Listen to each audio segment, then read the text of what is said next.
Dieu soit béni. Que Dieu soit glorifié. Ce matin, ça n'aurait pas dû être au moi normalement. C'était prévu que ce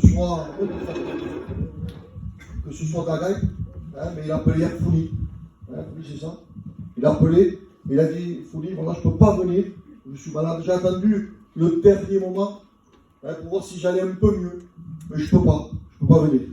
Voilà, donc, c'était tard, je n'ai pas pu faire autrement. Donc ce matin, c'est moi qui vais apporter la parole de Dieu. Mais je crois que Dieu connaît tout. Vous savez, tout est conduit par nous. Nous, on est là, voilà. Et on fait des programmes, on essaye de mettre voilà, des frères qui ont reçu un ministère, donc ont reçu quelque chose de Dieu. Et vous savez, pendant que David parlait, Daga, il m'appelle, quand il me voit, il me dit, ça va petit? Il m'appelle le petit. Ça va petit? Il me dit, je comprends. Parce que je suis là et je suis gros, vous comprenez? C'est de l'humour. Et on s'attend des fois à essayer de frères que soient bénis. Mais des fois, ce matin, Dieu veut parler par un petit. Béni soit Dieu. Et que Dieu soit béni. Vous savez, il y a une direction, on sent un fil conducteur. Et ce qui disait, en vérité, Max, ça a touché mon cœur. Quand tu parlais, ça a touché mon cœur. Je ne veux pas jouer les sentiments. Vous savez, quand de savoir, des fois on le sait. Jésus a dit, je suis avec vous tous les jours. Mais quand on sent que Dieu parle dans nos cœurs, ça fait du bien. Béni soit Dieu. Ça bénit nos cœurs, ça rassure nos vies. C'est une assurance dans nos cœurs. Et puis on sent un fil conducteur. Nénen parlait aussi un peu, je ne me souviens plus, mais David disait ça. Réveiller Jésus. Ça va être un peu le thème de ma prédication ce matin. On doit réveiller le Maître. On s'endort spirituellement. Seigneur, nous sommes l'église de Jésus-Christ. L'église de Jésus est une église victorieuse. Amen. On vit trop comme cette femme qui était courbée à regarder à la terre. C'est pour ça qu'on vit, Max. On est mort, on n'en peut plus, on n'arrive plus à relever. Oui, pourquoi? Parce qu'on est courbé et on regarde la terre. Amen. Mais Jésus est là ce matin. Amen. Le Maître est là. Il veut bénir son église, celle qui a payé par le prix de sa vie. Amen. Il a payé par son sang. Alléluia. Amen. Et ce matin, nous devons prendre de l'assurance. La Bible dira, approchez-vous au-devant le trône de Dieu avec assurance. Avec assurance. Parce que nous n'avons pas un souverain sacrificateur. Le Seigneur il dit, nous avons un souverain sacrificateur qui compatit à nos faiblesses. Amen. Pourquoi? Parce que lui, sur la terre, il a combattu, mais il n'a jamais péché, la Bible dira. Le livre des Hébreux, lisez-le. Approchez-vous avec assurance, il dit. Pourquoi? Parce que nous avons un souverain sacrificateur qui n'a point péché. Le Jésus a été tout le temps tenté de l'extérieur. L'extérieur voulait le tenter. Le diable est venu par 3 fois le tenter. Mais à l'intérieur, il n'a jamais péché. Jamais une lueur dans son cœur. Un désir quelconque n'est venu dans son cœur. Il a combattu en tant qu'homme. Il était 100% homme, 100% Dieu sur la terre. Et il a combattu le diable avec tous les ténèbres. Mais en tant qu'homme. Et jamais le péché ne s'est trouvé en lui. Jamais. Pour ça que la Bible dira, la croix n'a pas été une victoire. Oui, une victoire, non. La croix a été un triomphe. Amen. Un triomphe, Seigneur, je dis ça pour moi. On joue au boule, les frères. Je gagne, comment 13 à 11, 13 à 12, c'est une victoire. Je t'ai gagné, David. Mais 13-0, 13-0, 13-0. C'est un triomphe. Tu ne vas pas gagner le soir partie. Il a fait 15 parties, je t'ai gagné. C'est ce qu'a fait Jésus. Quand il est venu et qu'il est mort à la croix, il a triomphé. Alléluia. C'est pour ça que ce matin, on ne doit pas se lamenter. Arrêtons de regarder à la terre. Arrêtons de regarder. Mais moi, je ne peux pas. Moi, je suis petit. Moi, je suis faible. Moi, je n'y arrive pas. Eh bien, que Dieu soit béni si tu n'y arrives pas. Si toi, tu n'y arrives pas, il y a quelqu'un en toi qui est capable de faire ce que toi, tu n'y arrives pas. Alléluia. Et ça me donne l'assurance, en tout cas. À un moment donné, je ne comprenais pas cette parole de Dieu, chérie. Dieu parle à Gédéon. Il lui dit, vaillant héros. Mais quand on voit Gédéon, ce n'est pas un vaillant héros. Et Gédéon, il lui dit de sa propre bouche. Il dit, moi, vaillant héros. Il dit, mais ma tribu, il dit, c'est la plus petite. Il dit, moi, je suis le plus petit de ma famille. La Bible dira que Dieu a préparé des œuvres d'avance pour que nous, moi, toi, on les pratique. C'est la Bible qui le dit. Mais prenons les textes de la parole de Dieu, arrêtons de vivre avec ce qu'on voit, ce qu'on ressent, ce qu'on entend. Non, vivons par la parole. Il dit, voyons héros. Je dis, Seigneur, pourquoi tu l'appelles voyant héros? Pourquoi? Regarde ce que je vais faire avec lui. Il va délivrer Madian, va délivrer Israël, de Madian. Seigneur, la Bible dit, dans le livre des Juges, est-ce que n'est pas prévu ce matin? Mais je me laisse conduire par Dieu. 5 minutes avec 5 minutes. On m'a dit ça un jour, un frère. Il m'a dit, mon frère, quand tu conduis par Dieu, même si c'est 5 minutes, tant pis, c'est pas grave. On coupera les habitudes de nos routines, c'est ça que nous on est habitué. On rentre dans un système. Même dans notre vie de tous les jours, David, on rentre dans un système. On se lève, on prie 1 minute, on va travailler. On arrive, on mange, on va aux commissions. On est rentré dans un système religieux. Excusez-moi, comme les catholiques, comme les pauvres d'en face là. On est rentré dans un système. On est l'église de Jésus. L'église de la Bible dira, marchez par l'esprit. On doit marcher rempli de Dieu, rempli de l'esprit. Et voilà pourquoi aujourd'hui, il y a de la faiblesse, il y a du mal à marcher avec Dieu. Pourquoi? Parce que la coupe est vide. L'huile de l'onction ne descend plus. Il n'y a plus cette huile fraîche. Alléluia. On ne peut pas limiter l'onction. L'onction, on ne peut pas limiter les prédications. On peut imiter beaucoup de choses. Je peux imiter un ancien, un pasteur à la manière de prêcher. Jésus de la Bible, on connaît qui c'est qui dit ça, le Jésus de la Bible, c'est Jolito. On peut l'imiter, Jolito. Je peux imiter, comment il s'appelle, Dominique, en descendant, le prendre le micro. Mais sur l'onction qu'ils ont ces frères-là, je ne peux pas l'imiter. Pour imiter leur manière de faire, je peux imiter ce que vous voulez. Mais l'onction de Dieu, celle qui bénit. Alléluia, celle, on ne peut pas l'imiter. On ne peut pas l'imiter. Vous avez vu Moïse, à un moment donné, avec les serpents, les magiciens sont venus et ont fait pareil. Ils ont transformé le bâton en serpent, le serpent en bâton. Ils ont fait pareil comme Moïse. À un moment donné, Élie, quand il fait descendre le feu de Dieu, il voulait savoir, Élie, il y avait 850 faux prophètes, il voulait savoir quel c'est le véritable Dieu. Eh bien, priez-vous, il dit, priez. Il dit, et celui qui répondra par le feu c'est quoi? C'est la présence de Dieu. Le feu, c'est l'onction. Celui qui répondra et qui par le feu sera le véritable Dieu, il dit. Et ils ont commencé à faire, ils bougeaient, ils chantaient, se faire des incisions sur la peau. Et le sang coulait, mais il n'y avait pas une allumette descendue du ciel, rien du tout, rien. Et Élie, l'homme de Dieu, l'homme de la parole, l'homme de la prière, l'homme de la communion avec Dieu, a commencé à invoquer Dieu. Au moment où il ouvre la bouche, le feu descend, et quand le feu descend, il consume tout. Alléluia. Que Dieu soit béni, c'est ce qu'on a besoin. Vaillant héros. Et ce matin, le Seigneur peut le dire à toi. J'en peux plus, je suis fatigué. Il te dit, vaillant héros, lève-toi. Lève-toi, va au combat. Ne tournons pas le dos au combat. Ne tournons pas le dos au champ de Dieu. Non. Dieu nous a choisis. Ce matin, pour être dans son champ. Dieu ne nous a pas choisis pour nos occupations. Non. Que la gloire te bénisse. Dieu nous a choisis pour être dans le champ de Dieu. Amen. Dans le livre d'Ézéchiel, c'est marqué ça. Dieu parle, il dit, je cherche un homme, il dit. Et vous savez, ça a béni mon cas. Quand quelques jours je lisais ça bénissait Max. Je cherche un homme.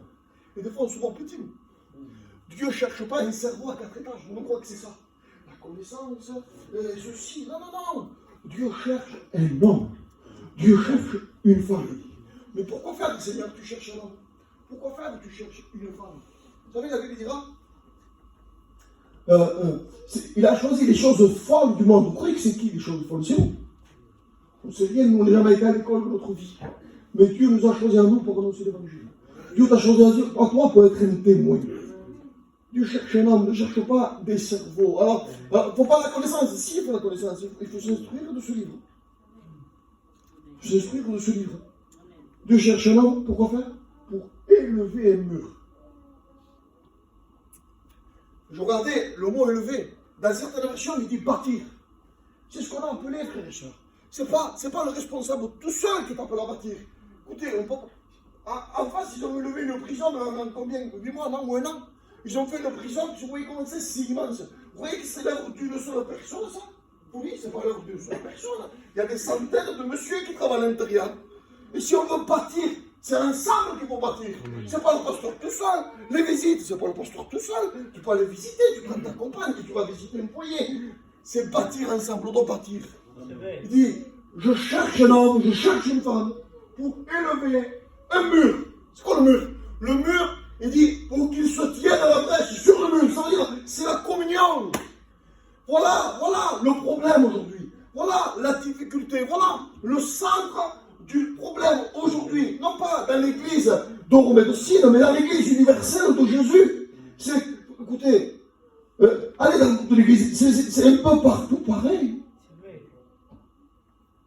Vous croyez quoi? Un jour, un frère ancien m'a dit, on croit que l'herbe est plus verte ailleurs. C'est pas vrai, c'est faux. Quand on y va, on s'aperçoit que non. C'est vrai. Dieu cherche l'homme pour élever un mur. Amen, que Dieu soit béni. Mais il y a un constat que Dieu fait. Voilà le constat que Dieu fait ce matin. Il dit, je cherche un homme pour élever un mur. Je veux me servir de lui. Je veux me servir d'elle. Mais le constat que Dieu fait, il dit, mais je n'en trouve pas. Je n'en trouve pas. Voilà le problème aujourd'hui. Trop occupé, le peuple était trop occupé aux affaires quotidiennes de la vie. Le peuple était d'un côté, était d'un côté de l'autre, était d'un côté, partait de l'autre, s'occupait de tout. Ah, il y en avait à dire, il y en avait à faire. Il n'y avait plus d'hommes qui se tenaient devant Dieu. Personne, Dieu cherche, Dieu regarde. Imaginez-vous, Dieu cherche. Imaginez-vous que ce matin, Dieu est en train de regarder le peuple.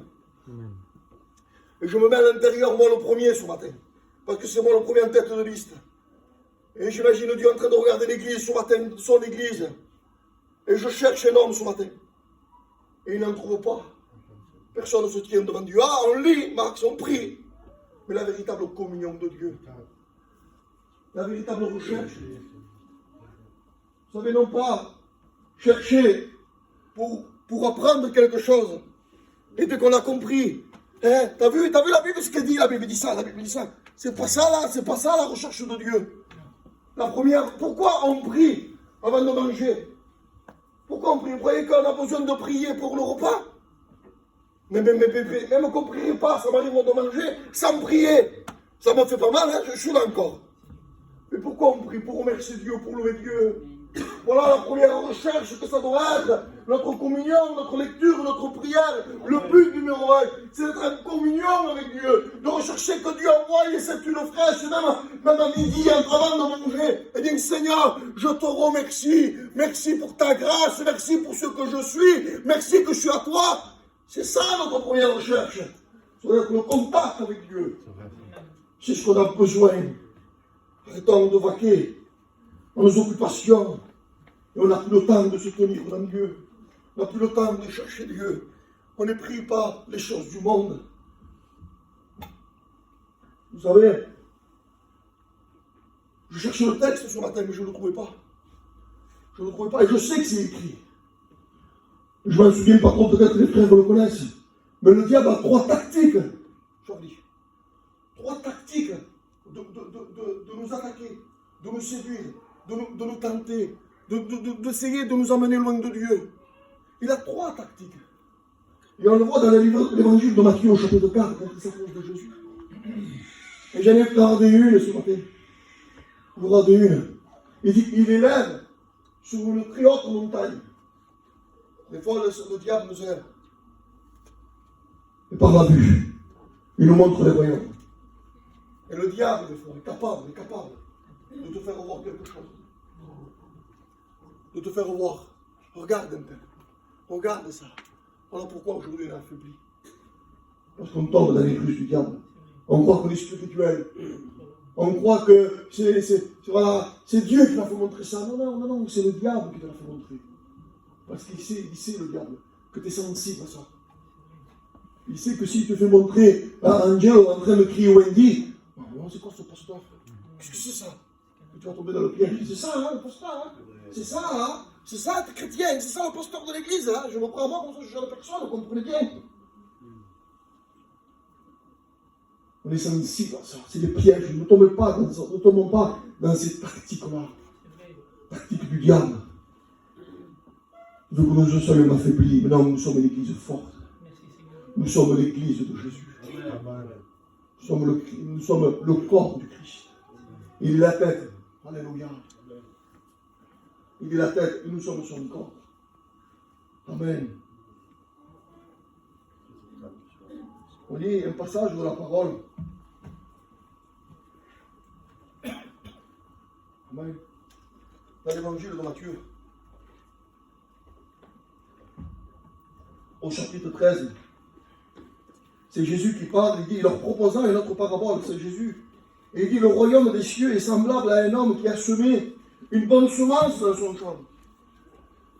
Mais pendant que les gens dormaient, son ennemi est venu. Et il a semé de l'ivraie parmi le blé. Et s'en alla. Lorsque l'herbe eut poussé et donné du fruit, vous avez vu, lorsque l'herbe eut poussé, l'ivraie n'a pas fait effet de suite. L'ivraie, il a fallu un temps. Et avec le temps, il a poussé. Et lorsque l'ivraie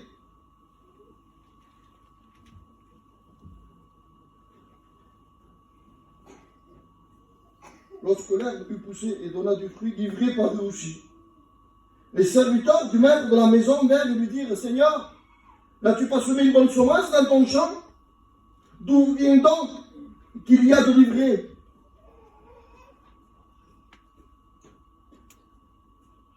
Le Seigneur leur répondit, c'est un ennemi qui a fait cela. Et les serviteurs le dirent avec une bonne attention, avec un bon désir, les serviteurs diraient, Seigneur, veux-tu pas que nous allions arracher l'ivraie? Non, dit le Seigneur, de peur qu'en arrachant l'ivraie, vous le déraciez en même temps le blé. Et voyez-vous le problème qu'il y a aujourd'hui?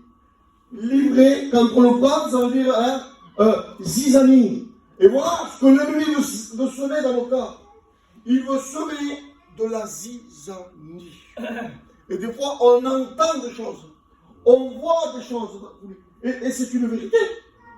C'est une vérité. Des fois, vous pouvez voir, moi, il faut dire, moi, il est même, moi, il est frère. Et se disputer peut-être de quoi folie. Se disputer, se disputer. C'est une vérité, tu as vu, et l'ennemi va se servir de ça. Et le pasteur, comme il se dispute, et t'as vu ça. Laisse faire. Parce que ça peut arriver, nous ne sommes que des humains. C'est un pasteur, oui, je suis comme toi. Quand tu me plais, si j'ai mal, tu me dis, aïe. Moi, demain, je suis tout à l'ennemi, on est capable de se demander pardon, de se réconcilier. Mais toi, ton état continue. Pourquoi? Parce qu'il y a la semence du diable qui vit. La semence de l'ivraie. Il a été semé. Regarde. Et il prend son rôle. Alors avec un temps, ça va, tu viens, ouais, c'est bien, merci Seigneur, on chante à la chorale, béni soit Dieu. Mais après ça pousse, ça grandit, un temps passe. Tu t'éloignes de la communion de Dieu. Tu t'éloignes des frères. Tu t'éloignes de l'église. Il est arrivé un temps, le cœur est vide. Il n'y a plus rien, il n'y a plus d'onction. Il n'y a plus de sel, il n'y a plus la saveur. Il n'y a plus ce sel. Quand on s'approche de toi, il n'y a plus cette saveur. Il n'y a plus ce sel qui donne envie.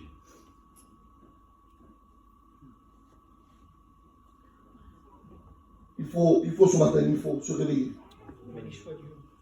J'ai prêché un peu là. On va continuer peut-être 5 minutes de plus. Puis on va prier le Seigneur. Amen. On a besoin ce matin de se remettre en question. Vous savez, je le dis souvent, c'est le scanner ce matin de Dieu. On m'a dit dans le passage de la Sainte Seine tout à l'heure.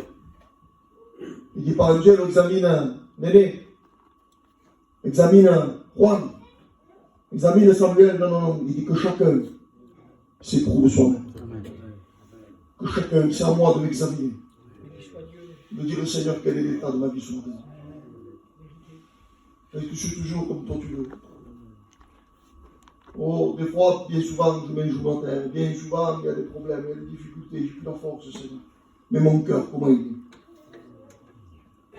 est? Est-ce que je suis rentré dans cette vie de routine? cette vie, Seigneur, d'habitude. Ça peut arriver.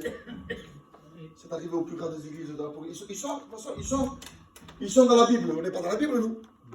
Notre église à nous, au Romain de Cible, elle n'est pas dans la parole de Dieu, premier. L'église de Figaro, l'église de Montebello, c'est pas église de Montebello, non, non. Église de Romain de Cible, non. Église d'Éphèse. Église de Pergame. Elles sont dans le livre de la Bible, de la parole de Dieu. Et Dieu, à un moment donné, va parler à une de ces églises, qui est l'église d'Éphèse. Alors, si ça arrive à une église qui est écrite dans la parole de Dieu, je crois que ça peut arriver à nous ce matin. Amen. Et Dieu va faire des éloges. Il dit, je connais tes œuvres, à l'église d'Éphèse. Je connais tes œuvres, ton travail, ta persévérance, que tu as éprouvé ce que se disent apôtres qui ne le sont pas, tu les as trouvés menteurs, tu as de la persévérance. Dieu fait des éloges à l'église. Et ce matin, Dieu fait des éloges. Parce que nous sommes un peuple et nous aimons Dieu. Et Dieu connaît nos cœurs, il sait qu'on aime Dieu. Mais Dieu, ce matin, il est en train de nous dire, mais ce que j'ai contre toi, c'est que tu as abandonné ton premier amour. Cela peut arriver, frères et sœurs, d'abandonner le premier amour. De laisser le Seigneur. Et quand on laisse, quand on s'éloigne un peu. Non pas abandonner peut-être ce matin. Peut-être là il dit ça, mais peut-être ce matin on n'a pas abandonné. On vient, on essaye. Mais on s'éloigne. On s'éloigne comme un peu cet homme qui descend de Jérusalem à Jéricho. Et un jour, un frère lui avait posé une question. Il dit, ce frère est sorti de l'église, il dit non, on ne sait pas ce que ça... C'est Isaac qui dit ça. Il dit, c'est pas ce que ça veut dire, il dit. Cet homme ne descend pas de l'église, parce qu'il y en a qui sont dans l'église, le cœur est loin déjà. C'est pas cette image-là que ça veut dire, il dit. Jérusalem, c'est la communion. C'est la présence de Dieu. C'est le temple, c'est le sacrifice, Jérusalem. Jéricho, c'est le monde. Alors, il ne sort pas de l'église, parce que des fois on peut être dans l'église et le cœur est loin. Il descend, disait ça, il descend de la communion. Et quand on commence à descendre de la communion, c'est pas bon. Il y a des choses qui viennent. On abandonne le premier amour, mais quand on abandonne, qu'on s'éloigne de la communion de Dieu, il y a des choses qui viennent. Il y a des choses qui viennent toucher. Et alors, qu'est-ce qui peut venir? On perd ce zèle qu'il y avait. Alors moi, je pensais à ça. Tu as abandonné ton premier amour. Max, c'est qu'il avait un premier. Et peut-être certains ce matin avaient ce zèle, avaient ce feu. Mais aujourd'hui, ils sont descendus de la communion. Il n'y a plus la communion avec Dieu. Il n'y a plus cet entretien permanent. Il y a de temps en temps, mais ça ne suffit pas. Il faut cet entretien permanent, tous les jours. Comme quand Israël, que tous les matins ils sortaient pour prendre leur morceau de pain. Il faut que tous les matins, eh bien, on puisse se lever. Et même aux aurores s'il faut, même avant d'aller travailler, eh bien, chercher notre morceau de pain quotidien. C'est ce qu'on a besoin. C'est ce qu'on a besoin ce matin. C'est ce que le Seigneur est en train de dire ce matin. De nous faire comprendre. Venez, David parlait. Réveillons-nous de notre sommeil. Réveillons-nous ce matin. Réveillons-nous de notre sommeil. Un peu de croiser les mains. Un peu d'assoupissement. Un peu. Et la pauvreté nous surprendra. Écoutez, il ne nous parle pas de pauvreté d'argent, de travail. Il parle de pauvreté spirituelle. Et aujourd'hui, excusez-moi, mais il y a des pauvres spirituels dans l'église. Oh, même pas, peut-être sur matin, non, peut-être. Il y a des pauvres spirituels sur la rue. Prenons garde, réveillons-nous. Dis, réveille-toi, toi qui dors. Il disait, il faut réveiller le maître, ça peut arriver. Les disciples, le Seigneur, je ne sais pas. Les disciples, ce n'était pas moi. C'était des hommes extraordinaires, les disciples. Ils ont vécu avec le maître. Et au moment donné, pendant une traversée, en barque, ils ont laissé Jésus endormir dans la barque. Ça peut arriver de laisser endormir Jésus. Ça peut arriver que Jésus s'endorme dans nos vies. Mais on doit faire quelque chose. On doit le réveiller. Ne vivons pas. Il y a des risques de continuer à vivre comme ça. De continuer à vivre, écoutez, d'une manière religieuse, venir à la réunion, pas être béni, ne pas ressentir la présence de Dieu. C'est dangereux. Écoutez, une voiture, quand elle casse le moteur, je ne sais pas si les frères ont cassé déjà une voiture en roulant. Quand on casse le moteur, la voiture elle s'arrête net d'un coup. Ça n'arrête pas net la voiture. Continue à rouler. 20 mètres, 30 mètres, 50, 100, 150, Marie, un moment, stop. Elle s'arrête, David. Peut-être qu'il y en a qui ont perdu ce contact, cassé le moteur spirituel de la prière, de la communion. Et il y a encore un peu d'huile dedans. Et continue à rouler, continue à avancer, continue, mais il n'y a presque plus rien, il n'y a presque plus d'huile. Ce matin, réveillons-nous. Amen. Ce matin, réveillons le maître. Dire, Seigneur, je suis là. Il n'y a pas de honte à dire, Seigneur, je suis fatigué. Seigneur, tu vois, mon cœur est vide, Seigneur. Viens le remplir de ton onction. Et sentir la présence de Dieu. Quel bonheur. Vous savez, hier, j'étais un peu fatigué. Mais je bénis Dieu. Ce matin, Dieu m'a béni. Amen. Je dois porter la parole ce matin, dis, Seigneur, comment je vais faire? Il y avait du souci, il y avait du tracas, mais tu as mis une parole dans mon cœur. Je bénis Dieu, Max, que Dieu s'est servi de toi ce matin. Pour dire une parole, un mot de Dieu. Un mot, dis un mot et mon serviteur sera guéri. Et nous, on veut des grandes prédications, on veut le pasteur de là-bas. Non. Un mot de Dieu, ça te suffit. Un mot de Dieu, cherche pas, non, un mot de Dieu, dis le Seigneur, c'est fait. J'ai besoin de venir à toi. J'ai besoin, Seigneur. Béni soit Dieu. Amen, que Dieu soit béni. Et on va terminer avec ça. Jésus a dit, ma maison sera appelée une maison de prière. Il a dit ça quand il est rentré dans le temple à Jérusalem. Il rentre, et il est tout à l'extérieur, il est tout dehors, on doit mettre tout dehors. Allez. C'est quoi ça? Ça bouge ça?